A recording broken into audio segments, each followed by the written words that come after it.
பயப்படாதே. பிரியமானவர்களே, கர்த்தர் கீழ்ப்படிய சொல்லக்கூடிய ஜோன் எப்படி இருக்குன்னா, நம்ம நினைக்கிற போல ரொம்ப இந்த மாதிரி அழகான ரெட் கார்பெட் விரித்த மாதிரி இருக்காதுங்க. ரெட் கார்பெட் விரித்தது போல இருக்கவே இருக்காது நம்மளுடைய வாழ்க்கையில. பிரியமானவர்களே, சில டைம்ல நம்ம பார்க்கும் பொழுது கதவு அடைப்பட்டிருக்கும். அந்த கதவை எப்படி தான் நம்ம திறக்க முடியும்? எத்தனையோ ஒரு கேள்விகள். இதே கேள்வியோட தான் அந்த மரியாள் கூட கல்லறைகிட்ட போகும் பொழுது என்ன நினைச்சாங்க? இந்த கல்லை நமக்காக யார் புரட்டி தள்ளுவான்? மிகப்பெரிய கல். அதை ஒருத்தர் 2 பேரால என்ன பண்ண முடியாது, நகர்த்த முடியாது. அது இல்லாம அந்த கல்லுல வேற ராஜமுத்திரை என்ன பண்ணப்பட்டிருக்கு, குத்தப்பட்டு இருக்கிறது.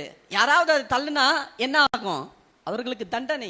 இப்பேற்பட்ட ஒரு சூழ்நிலையில் அவர்கள் சென்று பார்த்த பொழுது கல் என்ன பண்ணப்பட்டிருந்தது, தள்ளப்பட்டிருந்தது. அதே போலதான் நம்முடைய வாழ்க்கையில எத்தனையோ கேள்விகள். ஆனா ஆண்டவர் சொல்லக்கூடிய காரியம் என்னன்னா, உன்னை நடத்துகிறவர் நான் அல்லவா. ஆமென். அதை நம்ம விசுவாசிக்கணுங்க. நம்மை நடத்துகிறவர் யாரு?